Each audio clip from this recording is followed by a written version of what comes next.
Բարև ձեզ, եթերում հիմնահարցն է, մեր հյուրն է բանասիրական գիտությունների թեկնածու Բարգավաճ Հայաստան կուսակցության ցուցակի 3-րդ համար Լուիզա Սարգսյանը։ Բարև ձեզ, Տիկին Սարգսյան։ Բարի երեկո, հարգելի Աշոտ։ Մեր հրավերը ընդունելու համար։ Ես եմ շնորհակալ հրավերի։ Վերջերս կայացավ առաջարկ Հայաստանին նախաձեռնող խմբի կողմից կազմակերպած 111-ամյա արդիականություն, հայոց ցեղասպանություն եւ փոփոխվող տարածաշրջանը խորագրով խորհրդաժողովը։ Եթե փորձենք իմի բերել որոնք են այդ միջոցառման նպատակները եւ որն էր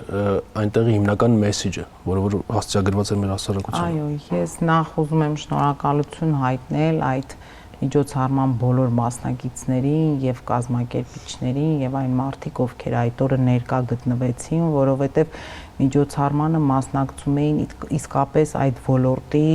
գիտակ մարդիկ, որոնք իրենց կյանքը եւ գիտական գործունեությունը նվիրել են հենց ցեղասպանության թեմային։ Թեման իսկապես շատ արդիական էր, որովհետեւ մենք այնտեղ խոսնակների կողմից լսեցինք զեկույցներ ոչ միայն պատմական թվերի եւ այն պատմական հայտնի գործողությունների, որոնք թե կարծես թե թվում է գիտեմ բոլորը, այսօր այդ զեկույցները ընկալվում էին նաեւ այսօրվա համատեքստում, թե այսօր ինչ պատմական հրամայականի առջև է կանգնած հայ ժողովուրդը եւ հայոց պետականությունը, ինչ է նշանակում այսօր մեր օրերում հայ ժողովրդի պատմական հիշողություն եւ ինչպես մենք պետք է կարողանանք գնահատել այդ հիշողությունը եւ փոխանցել սերունդներին։ Թուրքիայի հետ ներկայիս հարաբերությունների այս փուլում, երբ իշխանությունը փորձում է կարգավորել այդ հարաբերությունները, որոշակի եղած պայմանավորվածություններ իրագործել, սահմանների բացման, դիվանագիտական հարաբերությունների հաստատման, ավիաթռիչքների եւ այլ օպցիաները ես չթվարկեմ, ամեն դեպքում դրանք բոլորին հայտնի են։ Իշխանությունը փորձում է կարծես թե շրջանցել այն սուր անկյունները, որոնք կարող են խանգարել այդ գործընթացին։ Այս տարիներին մենք նաև տեսնում ենք որոշակի պատմական պայմանականորեն ասենք ռևիզիա, պատմական իրադարձությունների, այդ ողբերգական իրադարձություններին տրվում է այլ երանգ, այլ կոնտեքստ, օրինակ կարող ենք հիշել Նիկոլ Փաշինյանի Շվեյցարիայում ասած այն հայտարարությունը, որ պետք է հասկանալ դեռ 1915 թվականին ինչ է եղել եւ ինչու է եղել։ Ձեր կարծիքով Տիկին Սարգսյան, քանի որ դուք էլ բավականին այսպես նաև ձեր գործունեության բերմամբ ակտիվ շփվում եք մեր քաղաքացիների, մեր հասարակության տարբեր շերտերի հետ, ինչպես է վերաբերում նման մոտեցմանը իշխանության։ Հասարակությունը պատրաստ է, ընդունում է այդ ռևիզիան, թե հակառակը հասարակությունը ուզում է, որպեսզի այդ պատմական հիշողությունը թարմ մնա եւ մենք մեր այդ պահանջատիրական կեցվածքից այսպես հետ չկանգնենք։ Տեսեք, հարգելի Աշոտ, ես կարծում եմ, որ մեր ամենացավալի հանգրվանը, ինչին որ մենք հիմա հասել ենք նրանում է, որ այն բոլոր պառակտող թեզերից, որոնք տրվել են մեր հասարակությանը մինչ այսօր, այս 8 տարիների ընթացքում, ցավոք սրտի մենք եկանք հասանք այն հանգրվանի, որ այսօր հիշում եմ թե եւ պահանջում եմ կարգախոսը նաեւ կարող է դառնալ պառակտման թեզ, որտեղ հասարակությանը նետված է այո մի թեմա, արդյոք պետք է սա ընկալել այդքան սուր եւ ցավոտ, այդ հիշողությունը փոխանցել, այնպես ինչպես ընկալում է հայ ժողովուրդը, բայց օրերս մի հանդիպում ունեցանք սոցիոլոգներից մեկի հետ եւ հետաքրքիր բան ասեց, թվերը ուրախացրեցին, որ հարցվածների 95%-ը ասում է այն մասին, որ հայոց ցեղասպանությունը եւ մեր պատմական հիշողությունը դա հայ ժողովրդի ինքնությունն է եւ հայ ժողովուրդը այդ ինքնության մի մասն է, բայց ինչն է կարեւոր, որ սոցիոլոգները ասում են, որ հարցվածների մեծ մասը կամ տարիքով մեծ կամ միջին տարիքի մարդիկ էին, ովքեր ստացել են համապատասխան կրթություն, դպրոցում, ընտանիքում մասնագետների կողմից։ Այսինքն այսօր այո խնդիր կա, թե ինչպես պետք է մեր պատմությունը եւ այդ պատմական հիշողությունները ընկալի այսօր արդեն նոր սերունդը։ Իսկ այն, որ այո այդ թեզերը նետված են եւ ինչ որ ռևիզիայի ենթարկվում են եւ բացի դրանից ամենաբարձր մակարդակով իշխանական ասվում է նրա մասին, որ այլևս հայոց ցեղասպանությունը չի մտնում արտաքին քաղաքականության կարևորագույն թեմաների մեջ, նույնիսկ վերջերս ազգային ժողովի փոխոսնակը ասեց մեր top կարևորագույն թեմաների մեջ հայոց ցեղասպանության հարցը չի մտնում, բայց դա չի նշանակում, որ մենք ասում ենք, որ ապրիլի 24-ին օրինակ չպիտի այցելենք Ծիծեռնակաբերդ կամ այսինքն դրա մասին պարզ եւ բացահայտ ասվում է եւ այստեղ հիմա արդեն մեր ժողովրդի ընտրության հարցն է ու ես կարծում եմ, ես միշտ հակված եմ դրան ու նորից կրկնում եմ, որ հիշողությունը եւ առավել եւս պատմական հիշողությունը ինքը 3 հատկություն ունի, ինքը կամ փոխանցվում է, կամ խմբագրվում է, կամ ջնջվում է։ Մենք ուրիշ տարբերակ չունենք։ Իսկ խորհրդաժողովի եւս մեսիջներից մեկը նա էր, որ ցեղասպանությունը կարող է այսօր որպես ֆիզիկական ակտ ավարտվել է, բայց այդ ցեղասպանության հետևանքները մենք տեսնում ենք այսօր եւ մեր կյանքում եւ շատ ոչ հեռավոր անցյալում այն ինչ որ մենք տեսանք Արցախում, դա նշանակում է, որ դա ունի իր հետևանքները եւ այսօր դրանք վերացած չեն մեզանում։ Ես հիշում եմ 44-օրյա պատերազմից առաջ իշխանությունը շատ ավելի խրոխտ եւ շատ ավելի նույնիսկ բազեական կեցվածք ուներ, այսպես ասեմ, Թուրքիայի հետ կապված եկեք հիշենք 2020 թվականի օգոստոսի Սևրի պայմանագրի 100-ամյակի հետ կապված նրանց հայտարարությունը, որը եւս նաեւ իշխանության օպոնենտների կողմից նույնիսկ քննադատությունների ալիք բարձրացավ նրանց կողմից, բայց պարտությունից հետո այս տարիների ընթացքում նրանք աստիճանաբար փոխեցին իրենց դիրքորոշումը եւ նրա լրիվ հակառակ պարադիգմայով գնաց։ Չէ՞ կարծում, որ սա օբյեկտիվ երևույթ է, պարտությունից հետո այսպես էլ պետք է լիներ այս կեցվածքը։ Ոչ, ես չեմ կարծում, որ դա օբյեկտիվ երևույթ է, առավել եւս երբ որ դա իշխանություն է, հասկանում եք, դա անհատներ չեն, դա անհատ մարդ չէ, եթե իշխանության մակարդակով մենք փորձում ենք պատմություն խմբագրել, դա կարող է ունենալ շատ լուրջ հետևանքներ եւ ի վերջո այդ խմբագրման արդյունքում մենք ունենում ենք շատ լուրջ խնդիրներ հենց հանրության շրջանում ամեն տեսակի թեմա երբ որ սկսվում է խմբագրվել որովհետեւ այդ նույն ձևով ասվում էր որ Արցախը Հայաստան է եւ վերջ, Աղդամը մեր հայրենիքն է, մենք ապրում ենք Շուշիում, հասկանում եք, հետո այդ ամեն ինչը սկսվում է խմբագրվել եւ եթե որ դա արվում է պետական մակարդակով, դա ունի իր շատ լուրջ եւ վտանգավոր երևույթները եւ ի վերջո դա նպաստում է նրան, որ մենք ունենանք հասարակության մեջ, հանրության մեջ այսպիսի պառակտում եւ այդ ամեն անգամ այդ խմբագրումները բերում են նոր պառակտումների։ Իսկ ես կարծում եմ, որ այսօր մեր ներքին համերաշխությունը մեր ամենալուրջ թեման է, որտեղ մենք չենք կարող խոսել այս թեմաներից, այսպիսի համատեքստում եւ հասկանանք, որ այսօր մեր երկրում ամենալուրջ խնդիրը դա մեր պառակտվածությունն է։ Ինչպես եք վերաբերում այն իշխանության այն թեզերին, որ հայոց ցեղասպանության հիշողության մշտական այդ ակցենտավորումը դա եղել է ավելի շատ հենց խորհրդային նաև հատուկ ծառայությունների կողմից նետված նարատիվ, որ մեզ պետք է մշտապես լարվածության մեջ բայր Թուրքիայի հետ։ Այսինքն մենք նայում ենք ցեղասպանությունը խորհրդային ՊԱԿ-ի, ԿԳԲ-ի պրիզմայով։ Ինչպես եք սա վերաբերում։ Իհարկե ոչ, հարգելի Աշոտ, տեսեք, երբ որ խոսում եմ պատմական հիշողություններից եւ պատմությունից, ես միշտ մտածում եմ, որ ինչու մենք միայն խոսում ենք ողբերգական էջերից հայ ժողովրդի պատմության, հա, ու եթե մի օր մեզ համար դառնա սովորական խմբագրել պատմություն կամ տուրք տալ որևէ իշխանության խմբագրմանը մեր ժողովրդի պատմությանը մենք որպես ազգ երկար ճանապարհ չենք կարող անցնել, որովհետև մեր պատմությունը դա միայն ողբերգությունները չեն, Սարդարապատն է մեր պատմությունը։ Հիմա դա ինչ է, դա էլի խորհրդային ժամանակվա ինչ որ թեզ է մեզ տրված, որ Արցախյան առաջին գոյամարտն է մեր պատմությունը։ Եվ եթե մենք փորձում ենք խմբագրել, իսկ վաղը կարող է մեր հարևան պետություններին դա դուր չգա։ Ի վերջո մենք բացի ցեղասպանությունից ունեցել ենք Սարդարապատ եւ կարող ենք չէ միանշանակ մինչ օրս ասել ենք, որ հայ ժողովուրդը ապրել է եւ ունեցել է Հայաստան, դա ի վերջո Մայիսյան ապստամբություններն են եւ Սարդարապատի ճակատամարտը, իսկ մենք վստահություն ունենք, որ հաջորդ թեզը չի լինելու Սարդարապատը կամ Արցախյան առաջին գոյամարտը խմբագրելու։ Այսինքն ստացվում է, որ ամեն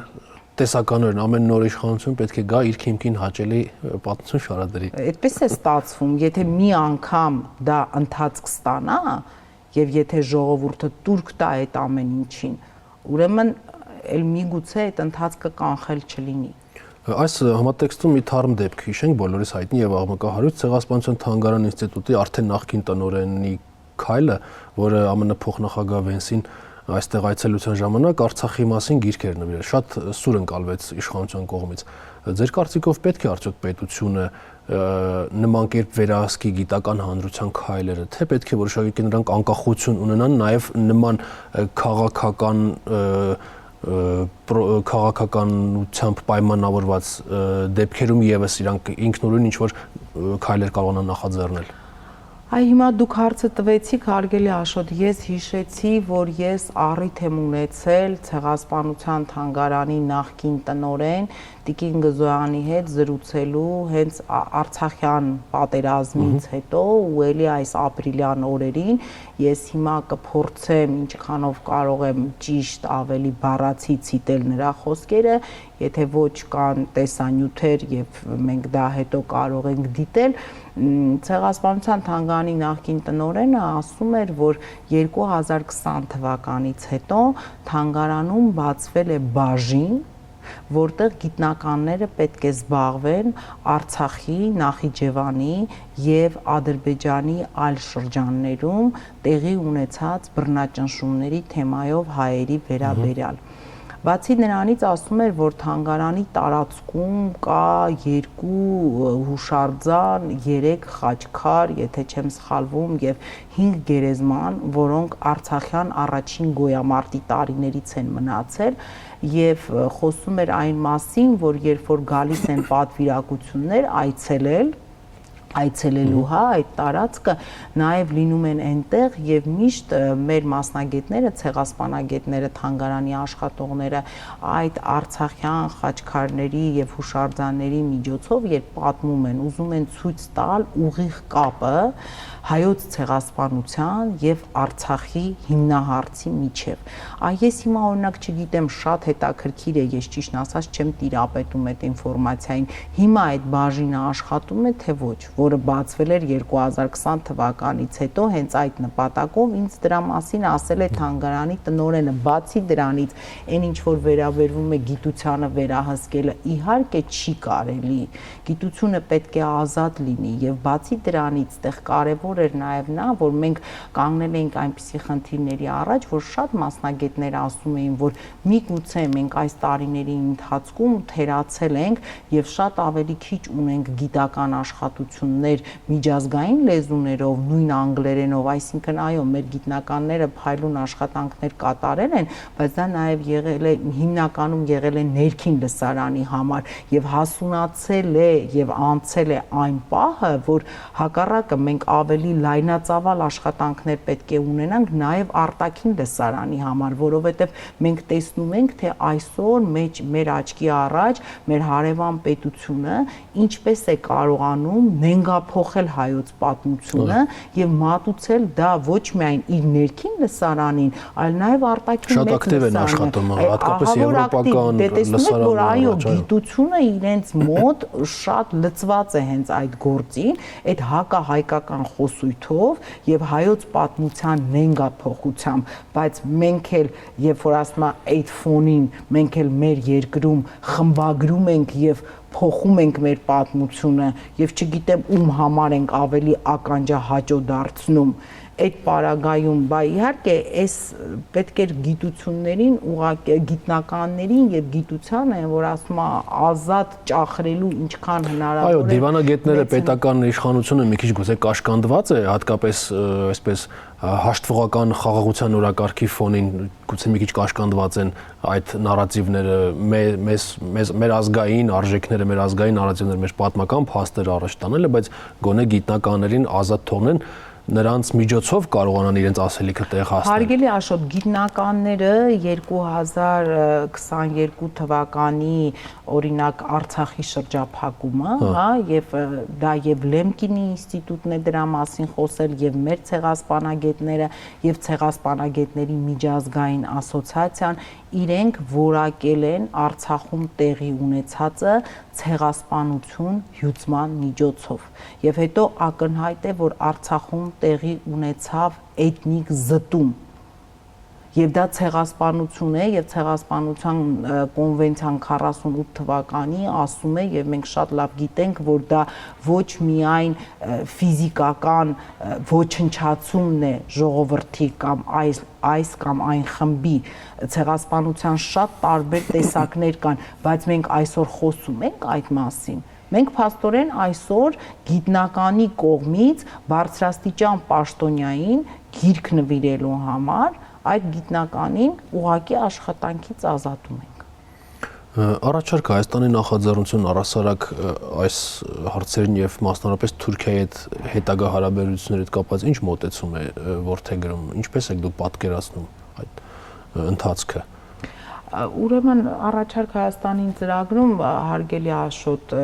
մենք բազմաթիվ կետեր ունենք նաև արտաքին քաղաքականության վերաբերյալ, բայց հիմա եթե նաև մի հաղորդում նվիրենք դրան պետք է խոսել նաև դրա մասին։ Այստեղ ամենակարևորը նա է, որ մենք առաջ ենք տանում երաշխավորված խաղաղության թեզը։ Երաշխավորված խաղաղությունը պետք է լինի պարտավորվածություններ պետության, ոչ թե ուղղակի պայմանավորվածություններ այսօր, վաղը, այստեղ մի անձի շուրջ կամ մի քանի անձանց շուրջ, այ խաղաղությունը պետք է լինի երաշխավորված, իհարկե մենք բոլորս էլ կողմ ենք եւ խաղաղությանը եւ նրան, որպեսզի բացվեն սահմանները, շրջափակում չլինի, բայց իհարկե այդ ամեն ինչը պետք է լինի հավասարակշռված եւ միանշանակ ասում ենք մի բան, որ միակողմանի զիջումները երբեք չի կարելի խաղաղություն որակել։ Դա ուղղակի պատրանք է, որովհետև խաղաղությունը դա միակողմանի զիջում չէ։ Խաղաղությունը դա բալանսավորված, հավասարակշիռ պարտավորվածություններ են երաշխավորների առկայությամբ։ Տիկին Սարգսյան, կուզեմ մի փոքր անդրադառնանք այսօր մեր երիտասարդության հետ կապված հարցերին, խնդիրներին։ Առաջարկը Հայաստանի ծրագիրը բավականին ներառական է, այն իմաստով, որ փորձել եք հնարավորինս լավ երիտասարդ, ամենակարևորը երիտասարդ եւ բայց լավ մասնագետների, այսպես ներգրավել այդ ծրագրի իրականացմանը, այսպես թարմ արյուն, հա, ինչպես ասում են, հաղորդել, թարմ երանգ հաղորդել։ Ձեր հանդիպումների քննարկումների ժամանակ առհասարակ ինչ տպավորություն ունեք այսօրվա երիտասարդության վիճակի, մարզավիճակի եւ նրանց ինտելեկտուալ կարողությունների մասին։ Նրանք պատրաստ են այս մարտահրավերների եւ սպառնալիքների մեջ եղած տարածաշրջանում եւ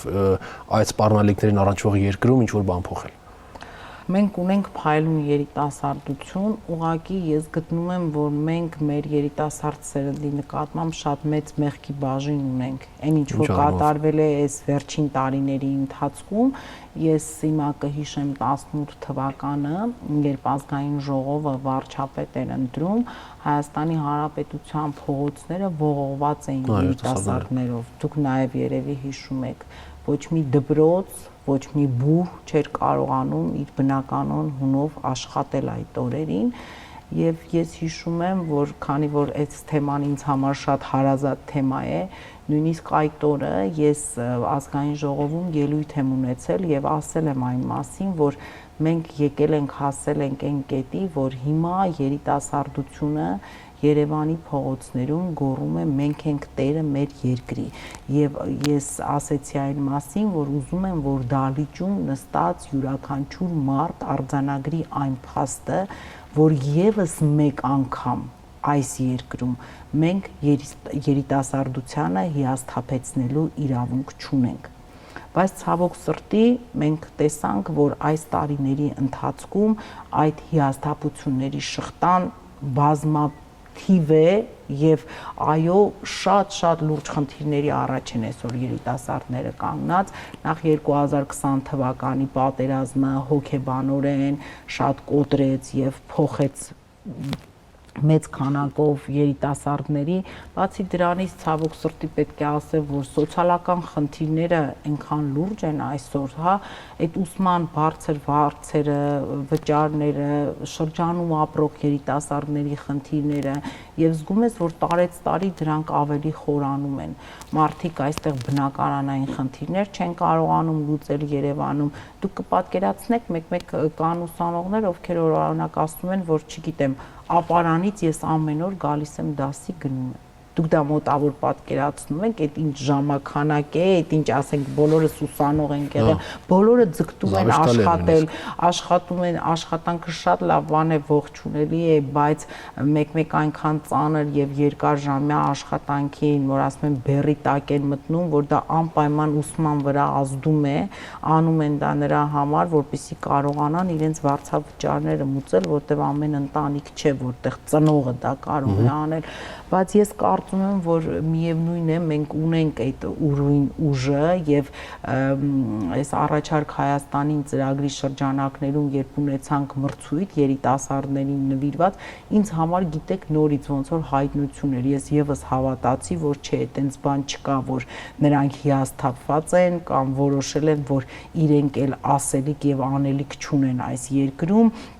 500-ից ավել երիտասարդ մասնակցեց այդ մրցույթին, գրեցին տարբեր աշխատանքներ, թե ինչպես են իրենք պատկերացնում երիտասարդների ապագան մեր երկրում եւ ինչ խնդիրներ ունեն երիտասարդները եւ անկեղծ ասած երիտասարդներին եւ կրթությանը վերաբերող բոլոր ծրագրային դրույթները առաջարկ Հայաստանին ծրագրի, այսինքն այն ծրագրի, որով ԲՀԿ-ն պետք է մասնակցի խորհրդարանական ընտրությունների այնտեղ բոլոր այդ ծրագրային դրույթները կրթություն, գիտություն, սպորտ,